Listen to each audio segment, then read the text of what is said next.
chậm chơi đi quay rồi chắc là cái này chơi đây rồi nè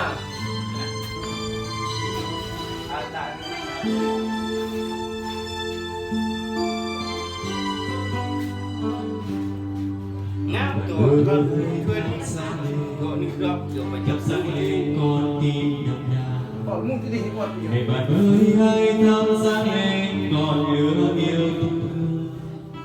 cái này cuộc ba đời bao tâm tối tôi đây là cái do nằm đi do tôi đi đây đó là bạn ngày mẹ bạn ơi xin chớ xin chớ lãng quên vì tập bên này cái này đông anh dọn là mặt cháu nữa hãy thắp lên đời ta hãy thắp cho chân gian thắp sáng lên tình yêu sáng lên kỷ niệm tin Giêsu đây lo quá nhiều hãy thắp lên đời ta hãy thắp cho chân gian đốt cháy đã kịp đầu xóa bóng đêm từ lâu nay khi quay về để bài ơi hãy thắp sáng lên tươi vui để bạn ơi hãy thắp sáng lên ngọn lửa ánh vàng đời hạnh phúc khi sáng cho bạn đẹp tình Chúa ca sáng thế gian này bạn ơi xin chớ ngờ xin chớ thờ Chúa hãy thắp lên đời ta hãy thắp cho chân gian thắp sáng lên tình yêu sáng lên niềm kỷ niệm tin Giêsu hãy thắp lên đời ta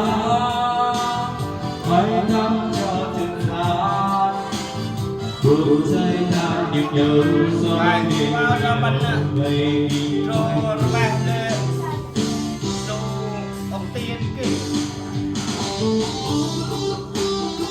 ông ăn tiền bên ơi ơi phải cho lên đeo lợn vậy thế là mình đây tao đi mình có mày ba lần có phòng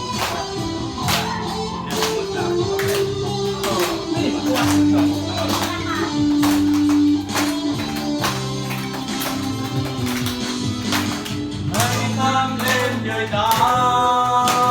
hãy thắp cho chân gian thắp sáng lên tình yêu sáng lên tao chia vang niềm tin Giêsu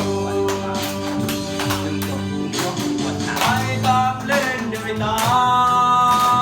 hãy thắp cho chân gian đốt cháy ta niềm đau xót đêm từ lâu vây kín quay hãy thắp lên đời ta mày bơ hãy thắp